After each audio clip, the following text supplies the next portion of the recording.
Yeah.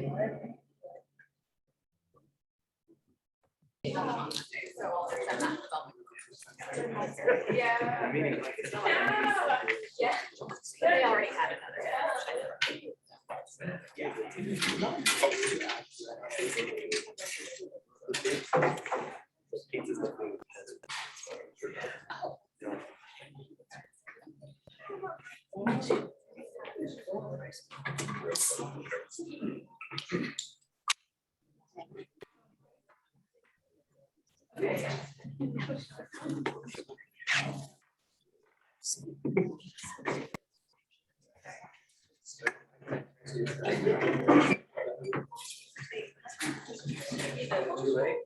Yeah, next week I'll come.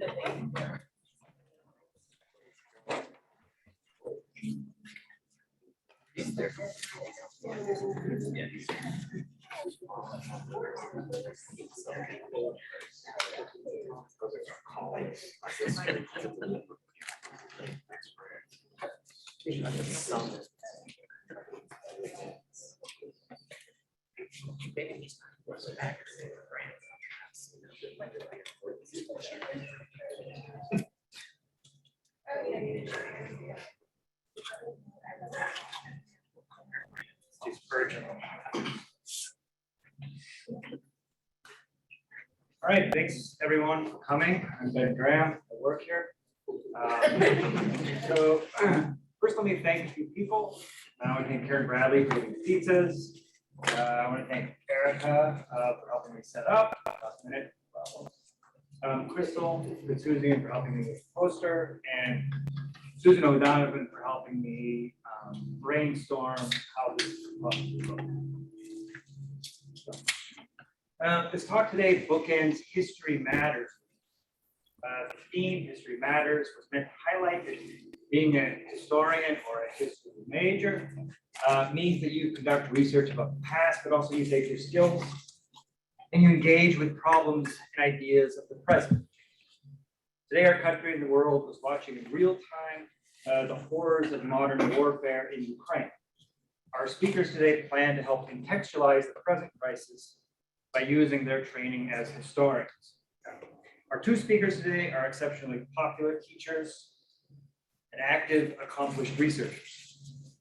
And what they are going to say today will no doubt be brilliant. But in this introduction, I want to focus less on the academic achievements and look at the ways in which their interactions with the world has shaped their trajectories, and then to say how their academic training has been applied to real world problems. In other words, I want to show how history has mattered for these two people quickly. I'll introduce both Dr. Peyton and Dr. Stein, and then send it to each of them for about 20 minutes. And then we'll take about 20 minutes of questions at the end. So if you have good questions, bring to them at the end. For those in the Zoom, you can put your question in the chat. For those in person, you can raise your hand and I'll moderate. Dr. Caroline Peyton is an instructor in the Department of History.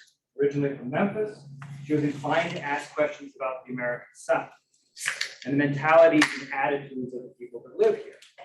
It was a research trip to an archive in South Carolina that caused her to see these topics in a new light. She read about a site called Barnwell Disposal Facility, where 27 million cubic feet of radioactive waste was stored. She found that the nearby town of Barnwell fiercely defended the livelihood of that radioactive storage site in the 1970s and the 80s, when pesky environmentalists tried to shut it down. In other words, the people of Barnwell wanted to keep storing radioactive waste, an inclination that ran counter to how we might expect any group really to respond to nearby storage of radioactive waste.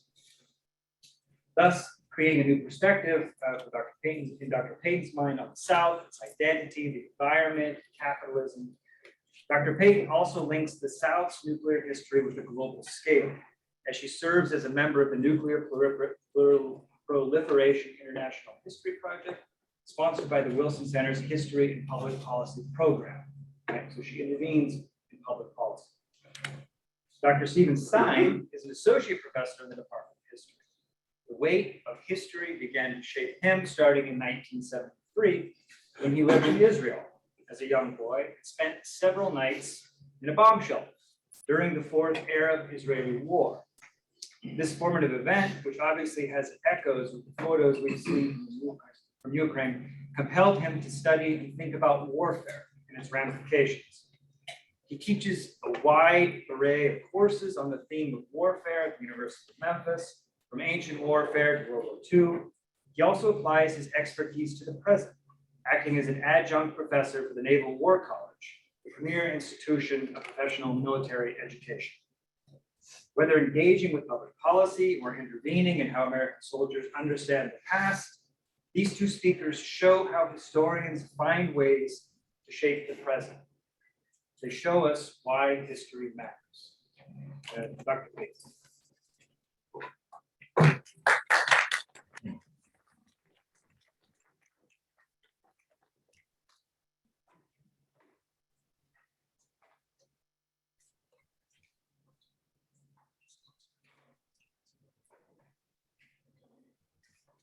First, thank you, Ben, for that introduction.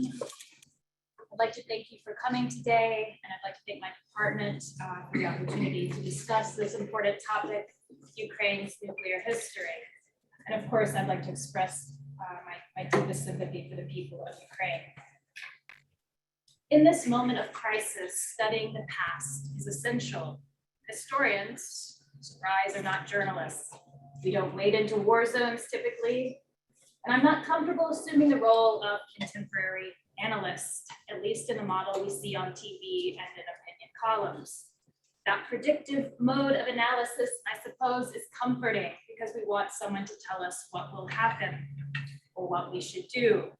Will a nuclear accident occur? Will there be a nuclear confrontation? Who can really know the answers to these questions? The brutal reality of a nuclear planet is anything is possible.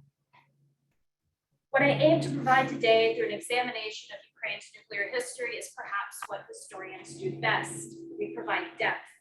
We situate crises amidst layers of history, and we can provide meaning.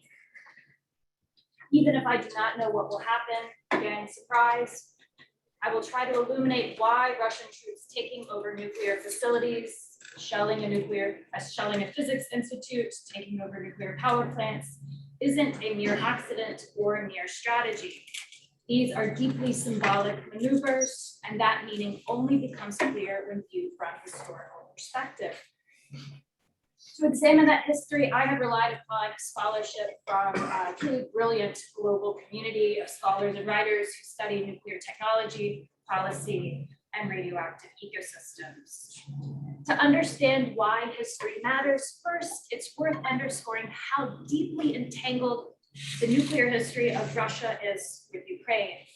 They are bound together through their history, through nuclear technology, and the way that nuclear energy continues to play an important role in both countries.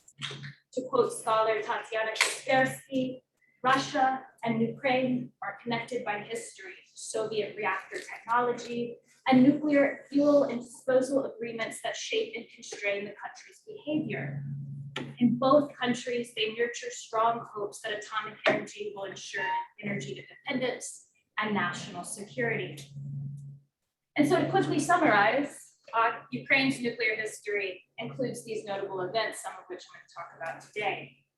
Number one, Ukraine was an important site of physics research beginning in the 1930s. Ukraine was also the site of important contributions to the development of the atomic bomb for the Soviets. Of course, also contained 1/3 of the Soviet nuclear arsenal, the third largest in the world at the time. It's also the site, as you might know, of the Chernobyl disaster, which occurred in 1986 and is one of the defining events in modern Soviet history and certainly in the history of Ukraine. Ukraine's history is also shaped by the negotiations that occurred after Ukraine will achieve their independence. And today, nuclear power continues to serve an important role, as many of you may have discovered recently, with around 50% of the electrical energy produced in Ukraine produced by nuclear power. So what are the origins of that history? Why does this matter, especially today as we try to unpack and untangle the meaning of this crisis. In the 1920s and 1930s, as I said, Ukraine was in some ways, at least part of this culture of scientists who contributed to many breakthroughs in nuclear physics. In fact, one of those institutes, which will be founded in 1928 and opens their doors 2 years later, Ukrainian Physical Technical Institute, today, of course, is known as the Kharkiv Institute of Physics and Technology. This is the institute that was shelled by Russian troops. Why does that matter? It's not simply a building, it's not simply a site that has been shelled. This was, again, the center of research and scientific endeavors in terms of nuclear physics in the 1930s. There were many kind of path-breaking scientists who were associated with this facility, but this facility, this institute, was also the target of the brutal purges that will occur in the 1930s. And so, again, for people of Ukraine, for people in Russia, they understand this, and certainly Putin understands this. And so it was both the site of nuclear physics research, but it was also the site where scientists were targeted and ultimately kind of forced to channel their research endeavors into a kind of Stalinist guise, okay? And so the shelling of the institute is not simply to initiate panic or radiophobia, the fear of radiation. It is to directly confront symbols of the past and Ukraine's future. In the post-World War II world, and I'm kind of quickly summarizing all of this as you might discern, even within the limits of Stalin's policies, nuclear physics and nuclear engineering will grow in Ukraine. And it will be the site of a variety of endeavors, particularly again in the world of physics for research, both civilian and military. As we move into the 1950s, the Soviets will of course embark upon a nuclear power plant building spree. And in fact, this is not so different from our own history. In the 1950s and 1960s, Americans will undergo the same task. In 1954, we will have our first Soviet reactor to bring power again on the civilian electrical grid. From there, Soviets will invest in building new nuclear power plants. And this was all part of that peaceful atom project, to dress the atom up, sometimes to disguise the military purposes that were behind the establishment of these nuclear power plants. And so it comes to embody a kind of nuclear utopianism, what Paul Josephson has called atomic-powered communism, and it becomes a symbol of nuclear-powered future, a symbol of modernity, a symbol of progress, and of course, a symbol of Soviet supremacy. And all of this will also shape American nuclear-powered as well. So back to Ukraine. In the 1960s, plans will be laid for the construction of nuclear reactors there. By the late 1970s, Soviet leaders will decide to construct a large number of reactors in Ukraine. And the first one will go into operation in 1977 at the Chernobyl Atomic Energy Station. It's in fact called the Lenin Chernobyl Atomic Energy Station. By 1985, there are 10 operating nuclear reactors in Ukraine, and of course, there are many more in the Soviet Union. Chernobyl, of course, will be the site of the worst nuclear accident in the history of nuclear power plants. It will shape Ukraine's history, it will shape Soviet history, and it will shape the history of other places like Belarus. And so at the Chernobyl nuclear power plant, construction will begin in the 1970s. The first reactor, as I said, comes online in 1977. A second unit in 1979, a third in 1981, and a fourth in 1983.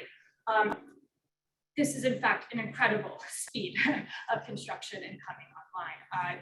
By the 1970s in the United States, a nuclear power plant typically took about a decade from beginning to end, right, coming online. This is not an easy process, and of course, why are they trying to expedite this? Because they are answering to Moscow. And so what do those reactors look like at Chernobyl station? specifically while they are channeled graphite reactors. The design of these reactors was inherently unsafe. And of course, this is going to contribute to the disaster that we see in April of 1986. Chernobyl, as you might know, was plagued by problems that in fact affected many nuclear power plants, including some in the United States. You have this flawed design, yes, but there was also a kind of resignation to frequent problems, to having to answer to superiors who wanted things faster and cheaper, more often than not. So you have poorly constructed reactors combined with a lax culture of safety and regulation. And so in April of 1986, on April 26th, Unit 4, as you might know, will explode after operators conducted a scheduled test. And this was a worst case scenario for nuclear power plants. You will have 2 explosions. The first will destroy the reactor. The second will destroy the reactor building. You will have a fire. You will have a cloud of radiation release. And of course, the core will also melt down. But as this disaster ensued, what happens? What is the response of Soviet officials? It will take over 30 hours to evacuate the nearby population. Potassium iodide tablets will not be distributed to the general population in the area until May 6th, so they are absorbing ionizing radiation that entire time. Soviet authorities will not officially acknowledge the extent, at least kind of initial acknowledgement. They never fully acknowledge the extent of the accident until 17 days later.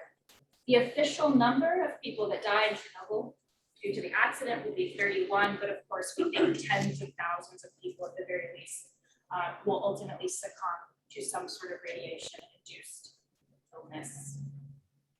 Why does all of this matter? Of course, this undermines the entire Soviet project, but it also matters for the people in Ukraine, not only because it affects their health, not only because people will be forced to evacuate, we will have the creation of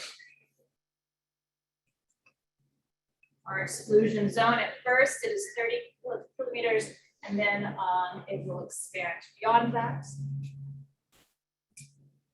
30,000 people will take part in the project of not only constructing the sarcophagus over Unit 4, but also in dealing with the radioactive mess that is left. These liquidators will be brought in from all over the USSR. They will certainly conduct their work heroically. They are really the true heroes of this story. And so the sarcophagus over Unit 4 is constructed in 1986, and rightly so. We can view this as a kind of nuclear mausoleum.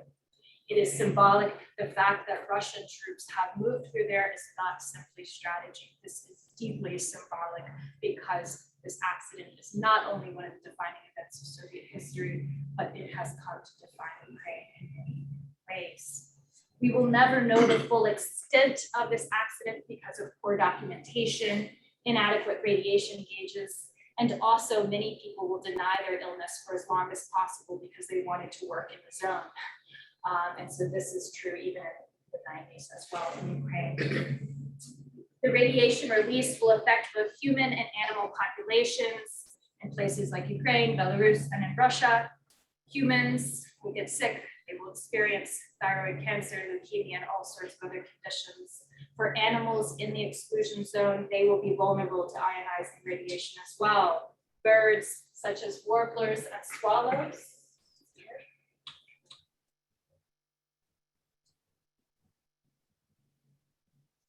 are particularly susceptible to radiation. And so here we have a fantastic example of how these birds, even today, deal with the effects of Chernobyl. Here we have birds, again, that have abnormal feathers. They have tumors, they have cataracts in their eyes. Animals continue to bear the imprint of this disaster. They also have smaller brains, these birds. And so within the Chernobyl exclusion zone, we also have an irony, perhaps an unintended consequence. It has become a refuge of sorts for wildlife as well in the absence of humans. And so in the words of historian Paul Josephson, Chernobyl is not reactors nor radioactive waste, nor dosimeters, radiation gauges, nor fuel. It is an entire nation whose history will be forever linked to a technogenic catastrophe. Chernobyl is an essential part of understanding Ukraine. Can't understand Ukraine without understanding Chernobyl. And so in that post-Chernobyl context, in 1989, 1990, you have a small anti-nuclear movement that will fight against the construction of new reactors in Ukraine. In 1990, the Ukrainian parliament will declare a moratorium on the construction of new reactors, the commissioning of new units. And then of course in 1990 as well, Ukraine is also going to declare their sovereignty, and they will do so as a non-nuclear state, declaring their independence and trying to position themselves in non-nuclear terms is essential to the construction of Ukrainian national identity. And so as we move forward, you have this emergent democracy that is in many ways linked to nuclear energy. And I'll talk about why that happens. Number one, you have the legacies of Chernobyl, but you also have a stockpile of nuclear weapons and nuclear waste within Ukraine. And so this puts Ukraine in a bit of a bind.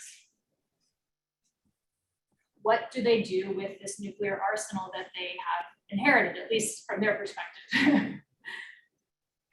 And so we mentioned this in the previous talk on Ukraine, but I just want to mention something very, very quickly about this, and I'll wrap things up.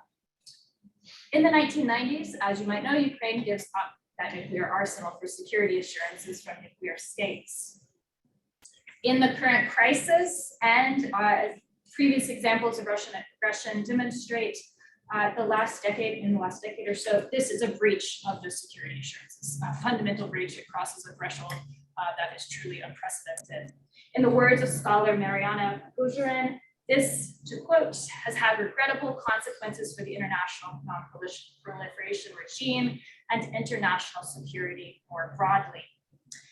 Her work, importantly, she's got a book that's coming out this year, which is going to be fantastic, about Ukraine and their disarmament. She essentially dispels many of these myths. Ukrainian leaders were not naive. Yes, they were put in a bind, but they did not give up their nuclear arsenal for empty promises. In fact, keeping that nuclear arsenal was not ideal for many, many reasons. It would have been difficult to maintain that nuclear arsenal. They would have been unable to join the NPT, the Treaty of Non-Proliferation, as you can see here. They would have essentially become potentially a pariah state, potentially. They would have been cut out of the international community. And for an emerging democracy, a newly independent country, this was not an ideal situation. Not only that, there were all sorts of other dimensions of this that instead of giving them more security, may have made them more vulnerable, particularly to Soviet aggression. And so, to quote her, the question as Ukraine gained their independence, particularly in terms of this nuclear arsenal, was what would the future look like if they went down that path? What would it look like if they did not give up that nuclear arsenal? They would face potentially international sanctions, isolation, and again, they may have made themselves more vulnerable to an attack, particularly from Russia. Okay. And so, to quote Mariana Bujarin, Ukrainians might have known little about nuclear matters to begin with if they were quick studies. They punched above their weight and managed to obtain concessions from the United States and Russia. All the while, it was far from a foregone conclusion that Ukraine's nuclear inheritance was a security asset rather than a security liability, as we tend to assume. And of course, all of this matters immensely as we think about Putin, Russia's nuclear renaissance of sorts, and a return to Soviet doctrine of first use of nuclear weapons. This is a very scary moment indeed. But how much time do I have? 3 to 4 minutes. Oh, no. Okay, that's okay. Do this. Why does nuclear energy matter in the context of present and in Ukraine's past? Well, in that post-independence moment, there is tremendous economic turmoil in Ukraine. And because of that turmoil, because of energy shortages, because of the fear that, again, this new nation, which is facing all sorts of economic problems, problems with the energy sector, particularly a reliance on Russia. Well, what did they do? They lift the moratorium on nuclear power plants in 1993, and suddenly, even in the country that has experienced the worst nuclear accidents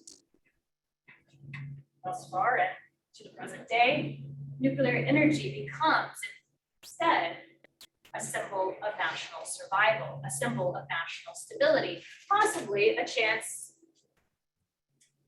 to sever some of those ties from Russia, particularly in terms of energy and natural gas. And so nuclear energy becomes seen as a kind of path to independence. In fact, in the past decade or so, Ukraine's nuclear industry has been drifting closer and closer to the West, using Westinghouse reactor assemblies, looking to the West to bolster the security and safety of their plants. And guess what? Russia doesn't like this because they have also been deeply involved with the Russian nuclear industry. And so this, again, when we think about why Russian troops are using nuclear power stations as a kind of battleground, this is symbolic.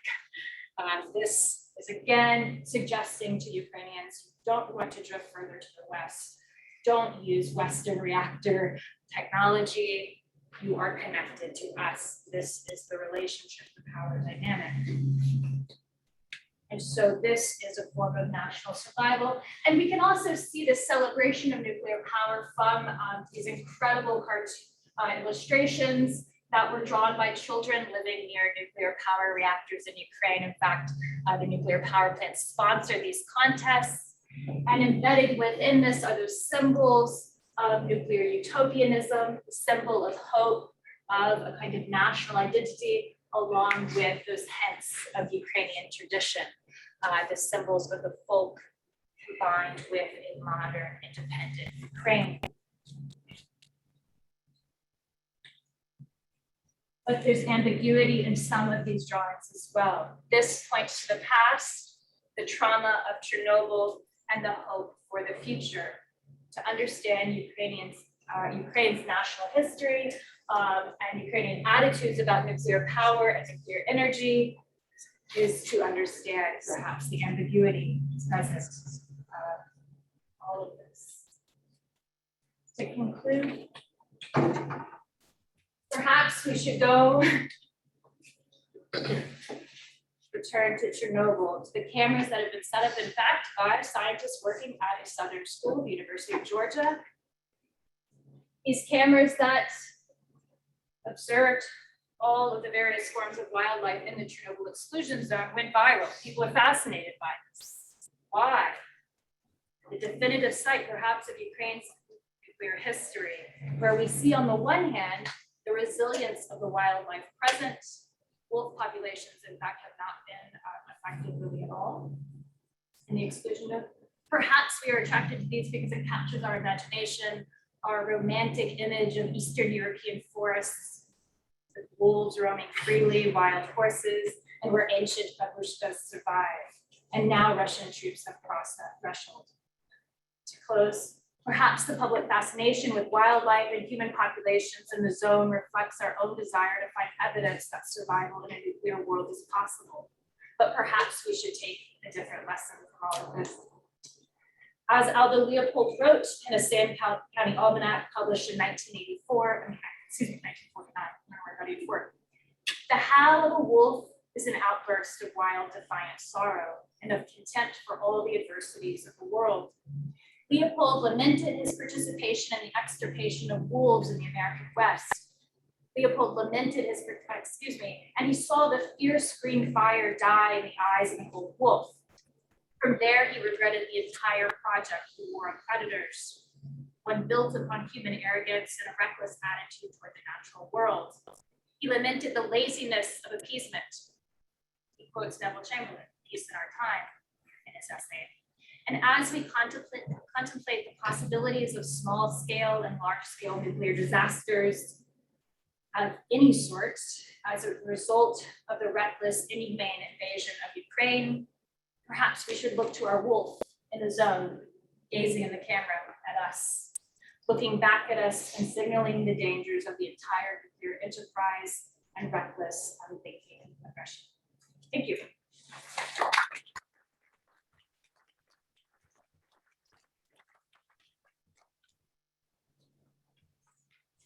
Thank you, Dr. Peyton. I'm going to turn it over now to Dr. Stein, who will be zooming into us.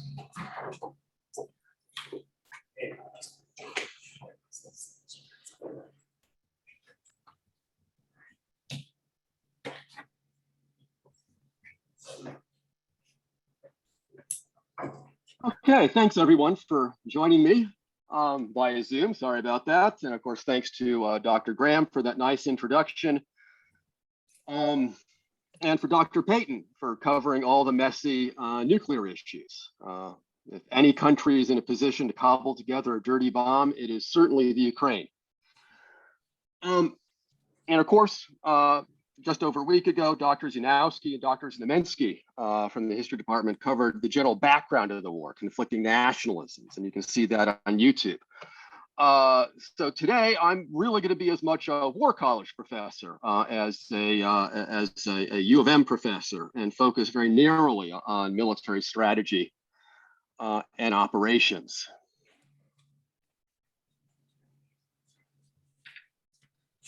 Yeah. A lot of our strategic thought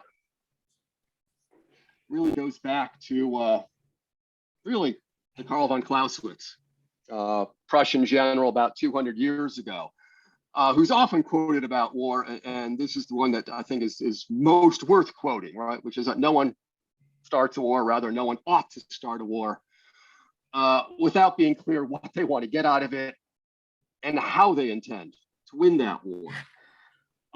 And that's what I want to focus on today, all right? What does Putin want? How does he intend to achieve it? And this is one of the better guesses. This map came out just a couple of days before the war broke out. A guesstimate as to Russian thinking and strategy, which you can see quickly overrun the border areas to cut off and trap Ukrainian forces near the Russian border, and link up with Russian forces advancing from the Crimea in the south. And then, of course, what we've mostly been seeing on the news, rapid drives from Belarus and from Russia to seize Ukraine's major cities and governmental centers, right? Kyiv and Kharkiv. As another great strategic thinker, China's great strategic thinker, says, Sun Tzu, right? The best policy is to capture a state intact, right? Wars are expensive. So logically, right, one should plan for a war to recoup that cost, right? In this case, it looked like Russia wanted to repeat its experience of easier wars against Georgia in 2008, its seizure of the Crimea, 2014. So dislocate enemy leadership, advance rapidly, seize control of key areas before the enemy can even respond. What my colleagues at the War College like to call a quick, decisive victory, followed, of course, by regime change, right? What Putin insists on calling denazification. Early Russian air and missile attacks targeted Ukraine's early warning systems and air defense systems. Russian airborne troops, paratroopers tried to seize several Ukrainian airports, and mechanized columns, as you've seen, advanced on the main roads. Russia had been planning this invasion for some time. They began amassing supplies and currency reserves, gold reserves, more than a year ago, anticipating economic sanctions.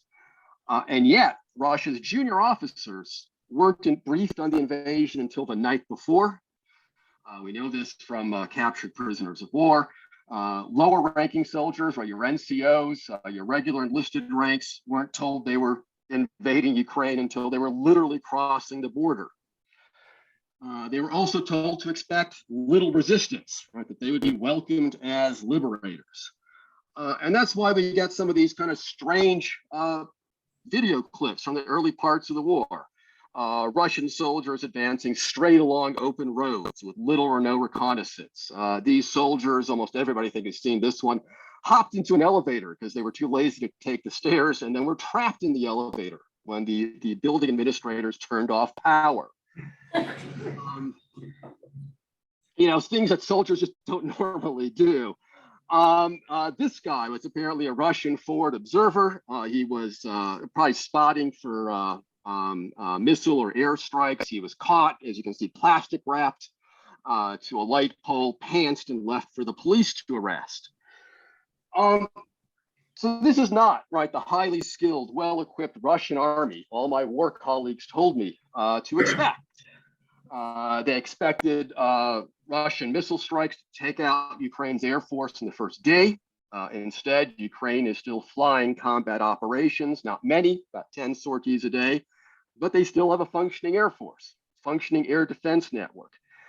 They're trying, if you saw the latest news, to broker a deal in which NATO countries that fly Soviet aircraft, Poland or Romania, send their old planes to the Ukraine and in exchange for getting new planes from the US. How this will be accomplished without provoking Russia is yet to be seen. So Russia's initial strikes failed. Its airborne assault on Kyiv's airport was initially successful, but planned reinforcements didn't arrive. The paratroopers retreated in the face of Ukrainian counterattacks. So all this, right, based on these very optimistic assessments of past Russian operations, and also possibly an effort to emulate what the United States did in its invasion of Iraq, right, so-called shock and awe, right, rapid air and missile attacks, rapid advances along major roads, which did in fact, right, capture Baghdad very quickly, topple Saddam Hussein, right. More than any other institution I'm aware of, armies study their history. We teach it at all the war colleges. All our case studies are historical. And armies make plans based on that history, right? History matters. But nonetheless, right, history is not a predictive science, as my colleague, Dr. Peyton, pointed out. We don't do that sort of thing. We leave that to our colleagues in other fields. And if you're a little mean-spirited like I do, you then mock the people in these other fields when their predictions inevitably prove false. So what's going wrong, right, for the Russian army, right? How much of its failure is due to its own internal problems, right? How much Ukrainian resistance, right? Despite encountering, right, fierce resistance, losing numerous tanks, right, other vehicles. I think you guys have seen all these sorts of photos. All right, you know, often to American-made, you know, man-portable missiles like the Javelin. Large Russian forces remain road-bound.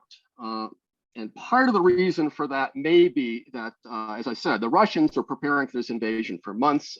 They left a lot of these vehicles sitting near the border for weeks or months without proper maintenance, either due to negligence or some reports are coming out that it was corruption. Right, Russia's oligarchs getting rich.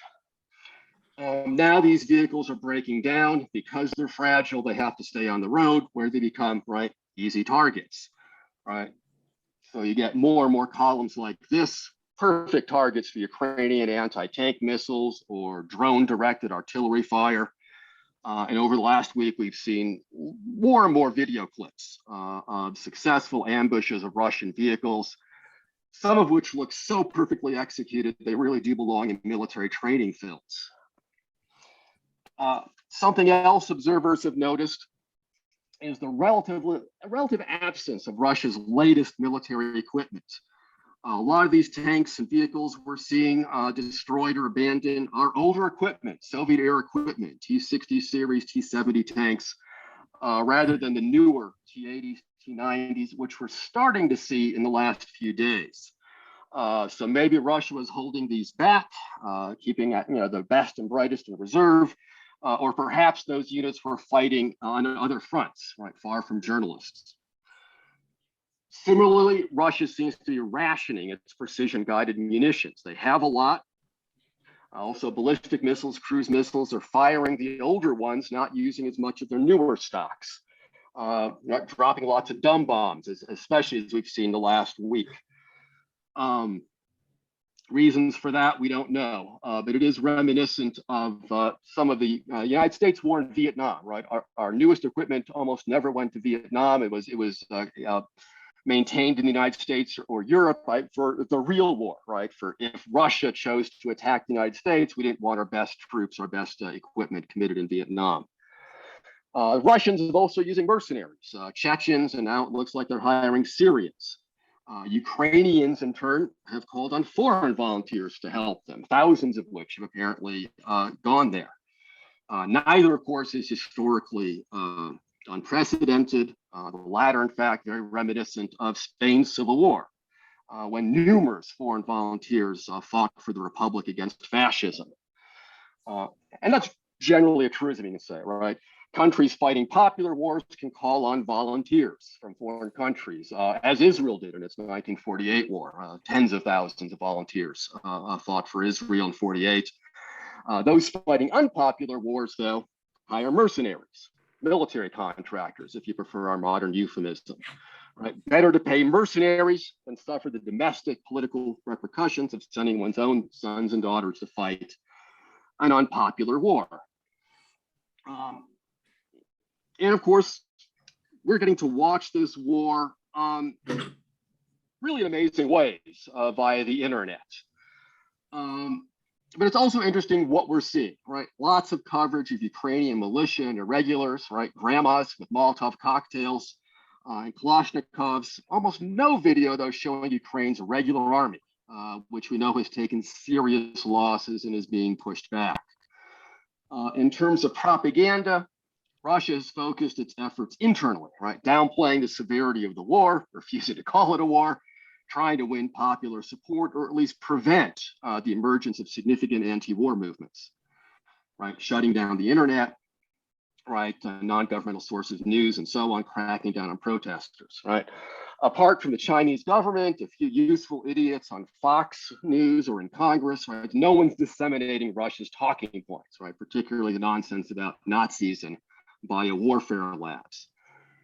In contrast, the Ukrainians have been incredibly adept using social media and focusing on the international community, showcasing the heroes and martyrs in the struggle for survival.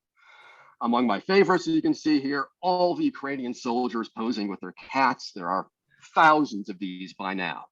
One cat has even been declared a hero because it supposedly helped spot Russian snipers. Right, the ubiquity of cell phones has produced a stream of images and video clips from the war, including the one in which a Ukrainian celebrity demonstrates how to drive an abandoned Russian armored personnel carrier, for which, remember, you don't have to pay taxes if you capture one and take one home. Among the clever Ukrainian initiatives is giving captured Russian prisoners cell phones and encouraging to phone home, right? Bypassing Russian censorship, right? A number of these Russian parents had no idea their kids had been sent off to war and now they're in a Ukrainian POW camp. And this is another one of the big surprises, right, of the war is why has Russian hacking, right, been so ineffective? Why haven't they shut down Ukraine's cell service, shut down computer networks, right? These are, of course, the Russians, who hacked all sorts of things before this war. Ukraine, in contrast, isn't doing so much hacking itself, but here too, they've called on international volunteers.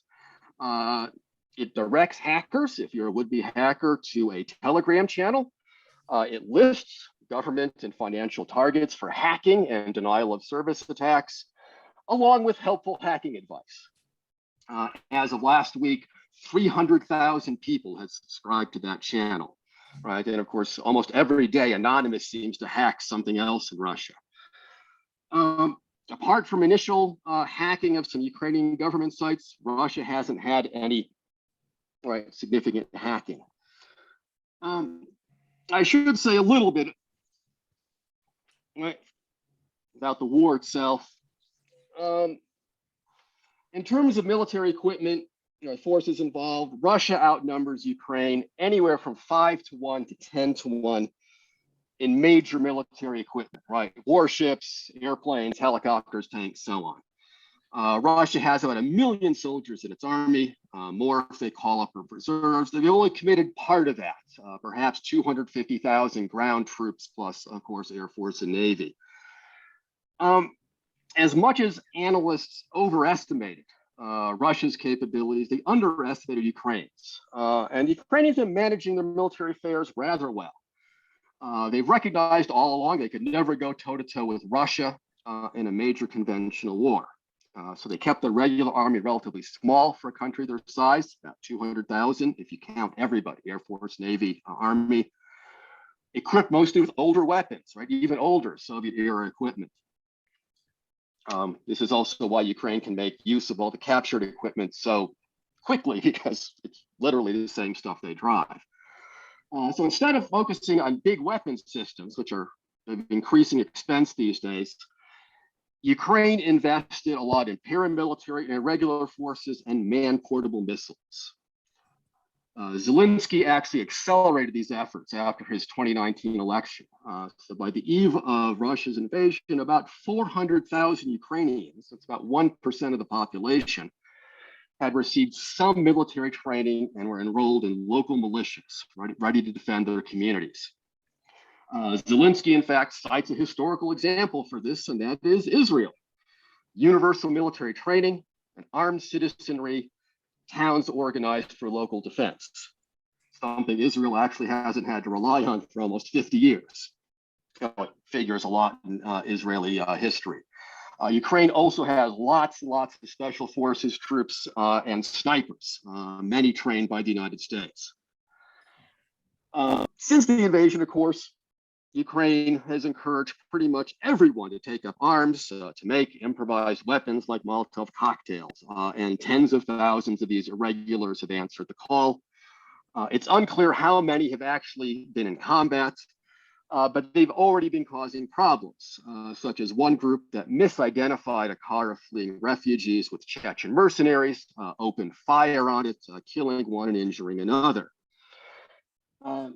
Ukrainians, as I said, stockpiled lots of man-portable missiles before the war, like this American Javelin, and they're getting more, right? Finland, Germany, the United States have all been shipping. As a couple of days ago, the US is going to ship even more.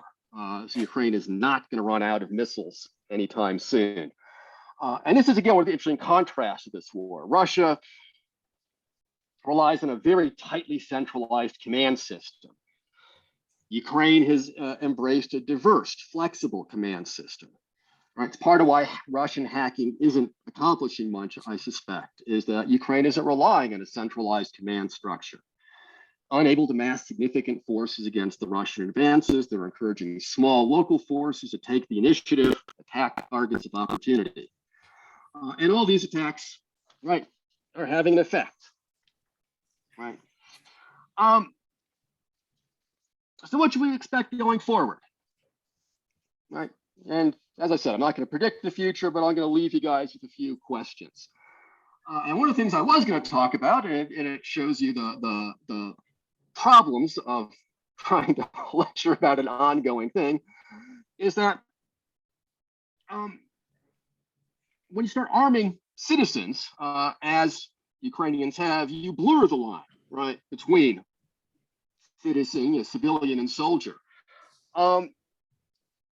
which is often problematic in wars. And I assumed in the first draft of this talk that Russia would use that as justification for attacks on civilian targets. As you all know by now, Russia in the last week has dramatically accelerated its attacks on civilian targets, schools, hospitals, sites of sheltering children. So Putin apparently doesn't need this as a justification.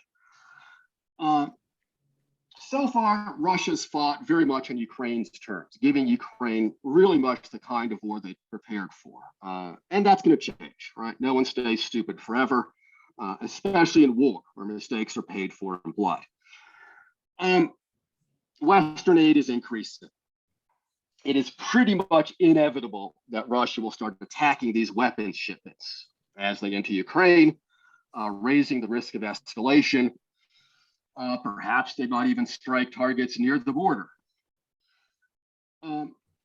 That puts pressure on creating some kind of system to avoid this, some kind of what's called military deconfliction protocols, right, to reduce the risk of this escalating into a Russia-NATO conflict. During the Obama administration, for example, when the US operated in Syria, we arranged deconfliction protocols with Russia, right? We bombed what we wanted to bomb, they bombed what they wanted to bomb. We didn't shoot at each other despite backing different sides in the war. Israel and Russia still have a deconfliction protocol over Syria. Israel bombs various Iranian-backed forces, anything they don't like. Russia bombs what they want to bomb, and they don't shoot at each other. And in fact, Syria increasingly looks like a model for the near future of this war. If Russia can't win, or more properly, if Russia will not commit enough force needed to win, because they have a much larger army than they've committed, will they escalate bombing cities, right? Hoping to break Ukrainian will, which looks like exactly what's been going on this week. There's also, right, NATO, right? Expanded rapidly since the fall of the Soviet Union. The real reason, of course, Putin, right, started this war is he's feeling hemmed in by NATO. He does not like NATO countries on his doorstep. And remember, the 4 Warsaw Pact countries have joined NATO. Even Albania has joined NATO. The Baltic states have joined NATO. Bosnia, Georgia, the Ukraine are all interested in joining. And now, thanks to this war, Finland is interested in joining NATO as well. Since Putin sees NATO's expansion as an existential threat, right, this is a problem. It's also, of course, part of why Putin didn't invade during the Trump administration, because Trump was doing everything he could to undermine NATO. And to kind of get back to our history matters point, one of those kind of interesting coincidences, almost 75 years ago to the very day, American President Harry Truman issued what became called the Truman Doctrine, right? This very general promise to help democracies under attack, right? No one's talked much about the Truman Doctrine since the Cold War because it was directly aimed at communism, even though communists aren't mentioned. But here we are, right? America has this now 75-year-old promise, right, to assist free peoples, right, threatened with subjugation, right, by armed minorities or outside pressure. Though something to keep in mind is that obviously the United States did not always honor this, right? When the Hungarians rose up against the Soviet Union in '56, right, U.S. didn't intervene. When Czechs did the same in 1968, U.S. stayed out. Nonetheless, right, the document is here, and there's increasing pressure on the U.S. government to do something. The wars we talked about, right, really stalemated. How that's going to go is very hard to know. But civilian casualties, when I first started working on this talk, were only around 500, which was quite low. Now they're clearly in the several thousands and rising rapidly. Right. The news we're getting highlights, right, the most incompetent of Russia's forces, right? Their elite units have actually performed well. The Russian army continues to advance, slower than expected. As I said, the situation hasn't changed much from that map. Nonetheless, Russia has a long history of performing very, very poorly at the outset of wars, and nonetheless winning the war. And this is a massive train full of Russian equipment heading toward Ukraine.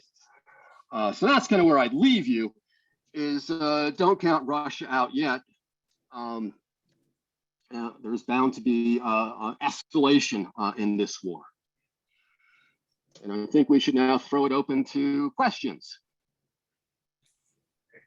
Thank you, Dr. Stein.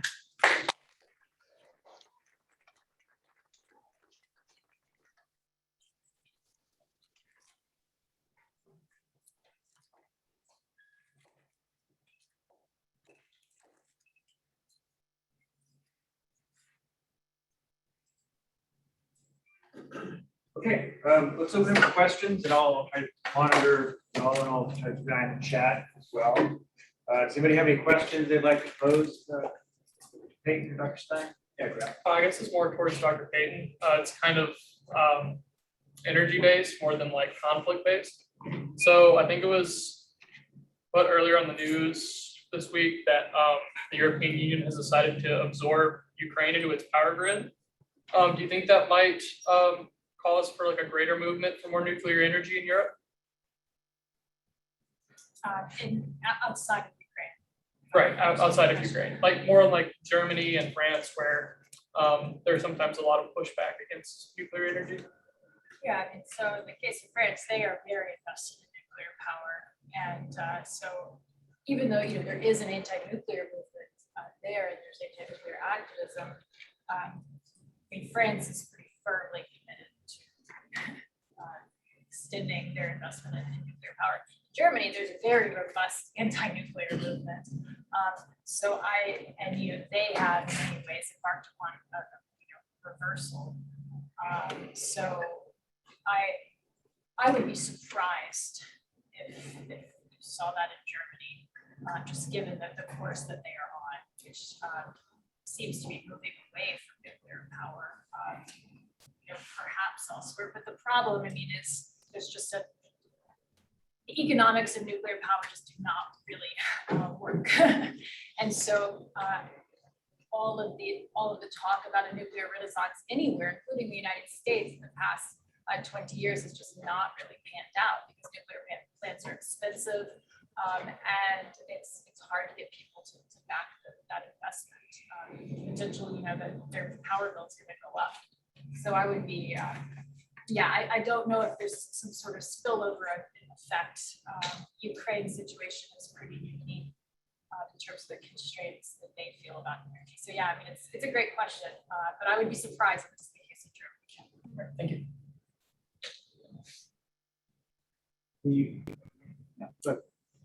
What are the chances of the United States getting involved in this war? Did you hear that, Dr. Stein? Yeah, what are the chances of the United States getting involved in the war? Well, to some extent, we're already involved, right? We're shipping weapons and growing numbers of weapons to the Ukrainians. And this is why I suggested that there needs to be some discussion of this, because there are all sorts of ways in which, accidents can happen. In fact, if you caught this morning's news, an American citizen has now been killed in the Ukraine. He was a college professor there, was with his wife in a bread line, and Russian troops opened fire in the bread line, killing him and 9 other people.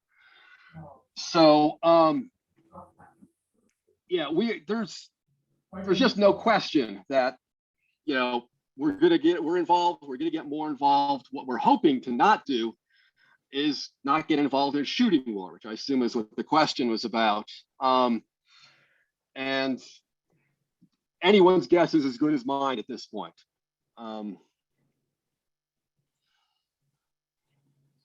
Could you see an attack on a NATO ally, or let's say a bomb gets dropped into Poland?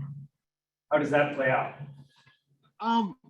Well, the NATO treaty is very clear. An attack on one is an attack on all, right? And that is where we're likely to see this, right? Is that the weapons going into Ukraine are coming from Poland. Russia bombed some weapon shipment near the border. And then Poland then demands that NATO do something, and then it has a strong potential to escalate from there. But yeah, fundamentally, if the U.S. doesn't support its NATO commitment, the whole alliance falls apart, and I think that's unlikely. Given Russia's strategy thus far and sort of non-commitment towards what the rest of the world pretty unanimously considers war crimes, what do you think? Where do you think Putin draws the line in terms of, let's say, NATO does get involved, and it is a shooting war, as you said, but when do you think Putin does a bomb get dropped like like that? You know what I mean? Yeah, there used to be, back when I was a kid and we had the actual Cold War, there are all sorts of scenarios people worked out of how we would get a nuclear war. And the most common scenario is that a conventional war starts and whoever starts losing that conventional war drops a nuke. I certainly hope that doesn't happen. And that's why I emphasize that we should work out some kind of deconfliction protocols, because we've had strange wars like this before, as I said, like in Syria. But the Ukraine is also a really unprecedented situation, right? Putin really does seem to be trying to reassemble the Soviet Union. He sees this as an existential threat. So from an American perspective, it's probably closest to the Cuban Missile Crisis, right? The closest in theory the world ever came to a nuclear war. But again, there's all sorts of lines to be crossed, hopefully before we get to someone using a bomb. Or the Ukrainians, remember, don't count the Ukrainians as if they don't get a vote. They could improvise something if they really wanted to. But I'll let Dr. Peyton weigh in as you know, a much more kind of in tune with what's going on in nuclear things these days. Just in terms of the possibility of nuclear confrontation, I would like to think, you know,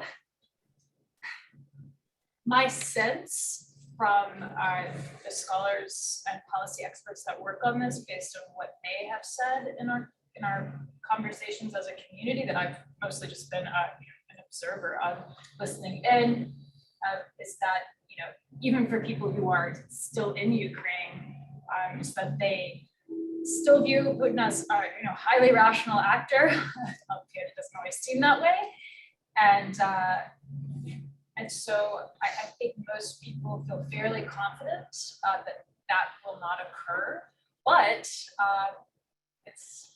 there's that likelihood, right? So you always want what you work on to be relevant, but I think in terms of nuclear topics, the mood has been very serious.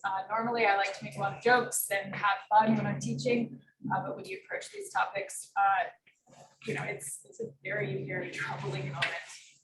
And so, while you don't want to incite panic, my general sense of the pulse of people who think a lot about this, particularly nuclear weapons, is this is a very, very serious crisis.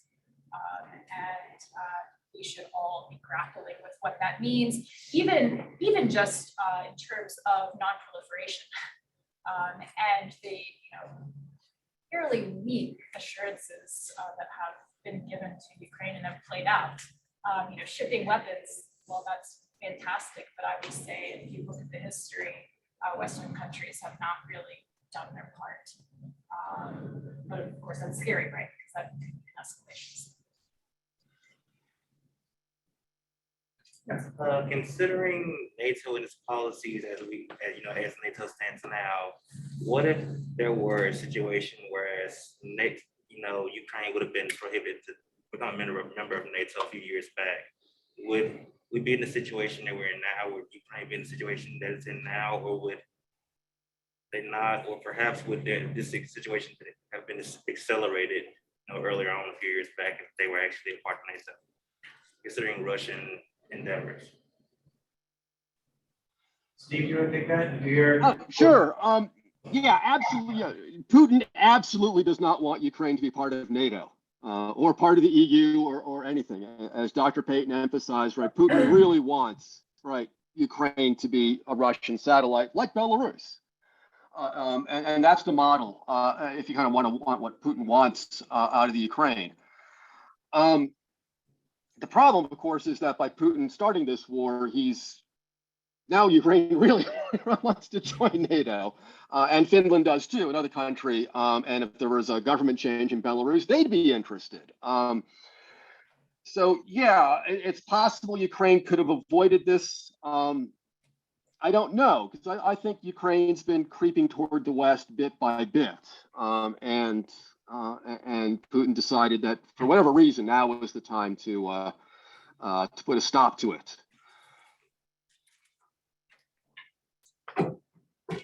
I want to jump forward a little bit to the future. Obviously, we have no idea what's going to end up happening with the war in Ukraine, if it will fall in Russia's favor or anything for that matter.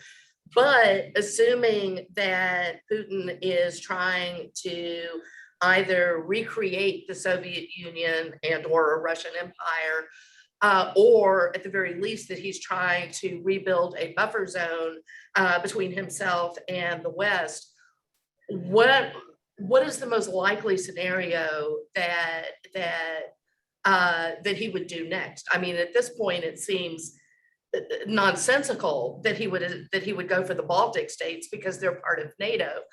But do you think that the Baltic states are where he would go next? Or do you think he would go farther into Asia and go for the stands or what? Yeah, well, I think what Putin's next move is going to be really depends on the peace agreement. And that's, remember, that negotiations are taking place. We don't know exactly what's going on, but the Prime Minister of Israel is trying to be some kind of intermediary between, Putin and Zelensky. So those meetings are taking place, plus the face-to-face negotiations. Yeah, so what Putin does next, I think, depends on that. I mean, the deal he seems to be wanting to broker is a completely disarmed and obviously non-NATO Ukraine that's better connected. Better connected to Russia. But this war has been so expensive for Russia. I have a hard time believing that Putin is going to want to do something like this. However this turns out, I have a hard time believing Putin's going to do something like this again. And if he tried, then maybe that would spark the coup everybody's been hoping for. It's one of the scenarios for ending this war is that someone shoots him in the back of the head. I would like to ask a question for Dr. Peyton, which is why should I not be shooting my guns around a nuclear reactor? Like, explain to me what danger these, like, basically what is the danger of conducting a war around a nuclear reactor? Explain how things could go wrong. Yeah, I mean, I think just generally speaking, the real risks are not so, I mean, there are all sorts, at least at the Zaporizhzhia power plant, it's not a Chernobyl type reactor, right? It has a containment vessel, and so it has protective mechanisms that generally ensure some degree of safety, even if you had an accident of pretty significant magnitude. I think, but that doesn't mean that it can't happen. I mean, the bigger problem has been that, at least at that power station, you essentially, I think as of the past 24, 48 hours, you have one reactor that's operating, two that are in standby mode.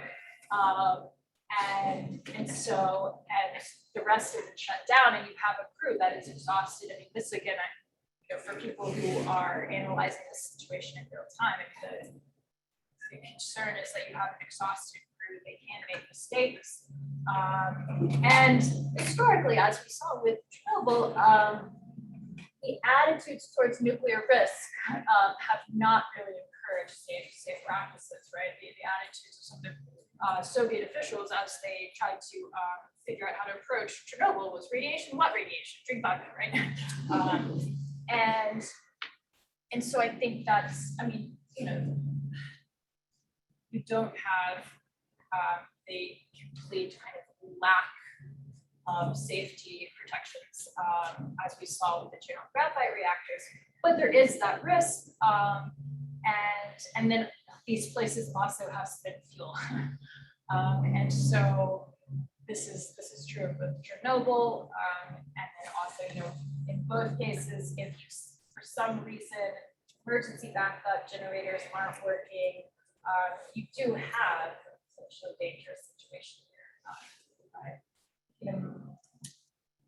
My bigger concern is that now this has been crossed a threshold. I mean, I really never thought in my time I would see the military of any nation move into a nuclear power station. This was something that was talked about in the 60s and 70s. What happens if a missile strikes a nuclear power plant? And again, they do have,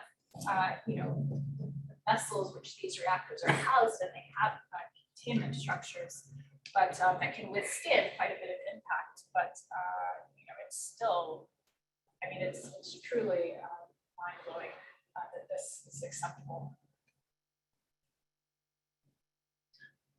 Yeah, okay. How much more time and more force do you think Putin is willing to commit? Because they have to be recalculating to some extent in terms of it hasn't been as quick or easy as they thought. So what do you think I don't know, blanking up here, what do you think how much longer do you think they're willing to go for Ukraine? Oh, gonna when Putin runs out of Yeah. interest in the war, the cost, Yeah. it's, yeah, I mean, well, this is Ukraine's strategy, right? To make the cost of war beyond what Putin is willing to pay.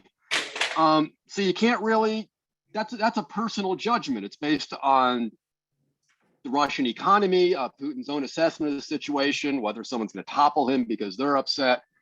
But yeah, Ukraine's strategy is to protract the war, make it very painful to Russians, and that could go on months, that could go on years if Russia is willing to pay the economic costs of being cut off from the world. To the extent it gets cut off from the world, right? It looks like it's going to continue trading with China and possibly India. So yeah, there's no set clock as to when when Russia just decides enough's enough. As I said, they have more troops they can send in, right?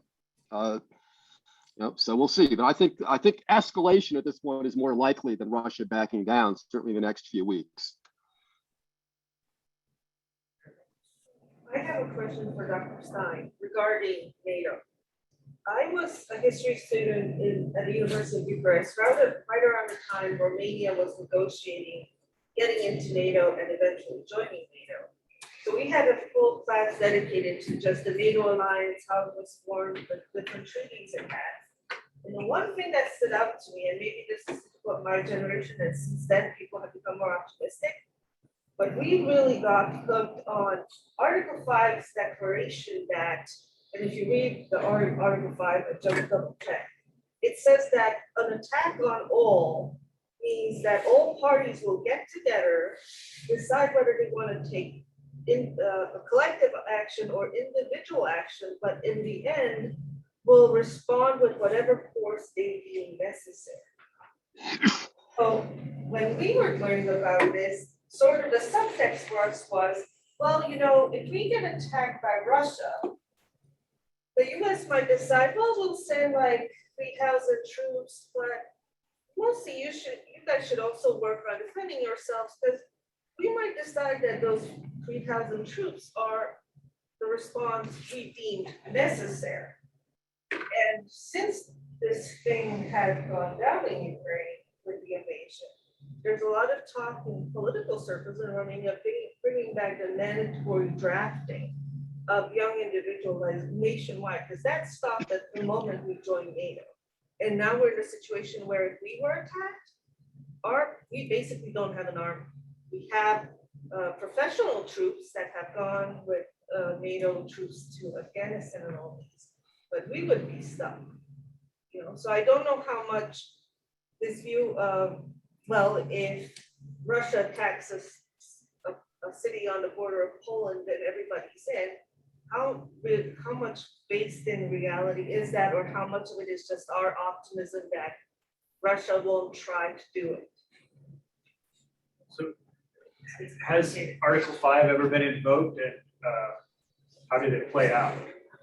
Is there precedent? Article 5 has only been invoked once, and that was after 9/11. The US invoked it, and that's why NATO troops fought with us in Afghanistan. Yeah, so it's very interesting, right? When treaties are negotiated and how they played out, you don't necessarily get what you want. No one ever thought the United States would be the one to invoke Article 5. The assumption always is that the Russians would invade, and Germany, France, Britain would be the ones to invoke it.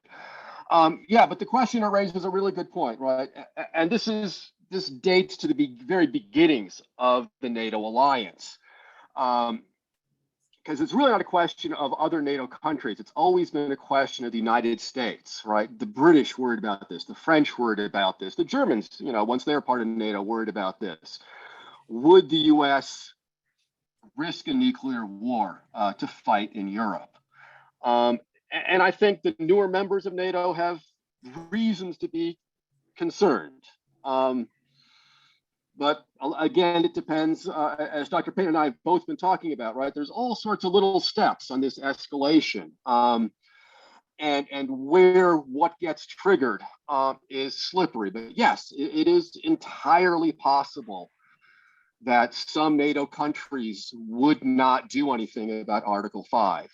The real question in my mind has always been for NATO. NATO's always been an American alliance. It's will the United States get involved? And the reason, of course, more US troops are being sent into these border NATO countries is they're a tripwire. The idea being is that, we send our troops there. If Russia does attack, it's not just an attack, say, on Poland, right? It's an attack on a Polish base that has American troops there. And this is meant to be a tripwire, either conventional or nuclear, depending on what happens. But yes, it's entirely possible that some NATO countries won't do anything. On the other hand, Germany's doubled its military spending and is exporting weapons to a combat zone, which Germany traditionally hasn't done. If I could jump in too, I mean, yeah, I think most countries are going to see more investment in conventional military forces. What was this, 2016, 2017, kind of off the record, I sat in a room listening to a NATO official based in Europe who said, if Russia invaded Estonia, there was pretty much nothing they could do. Of course, part of that is because they simply moved so quickly that it would be too late, right? Once that's already set in motion. I also kind of understood NATO in these like idyllic terms. And when I heard that, there's this kind of pragmatism where you suddenly realize, maybe it's time to start thinking about other possibilities.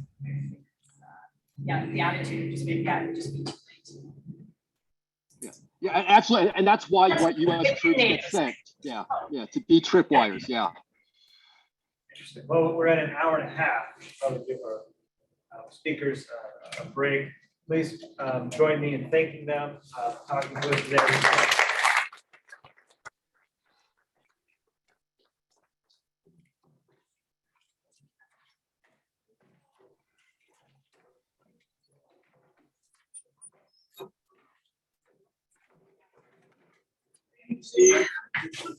Thanks. It was fun. Yes, great. Appreciate it.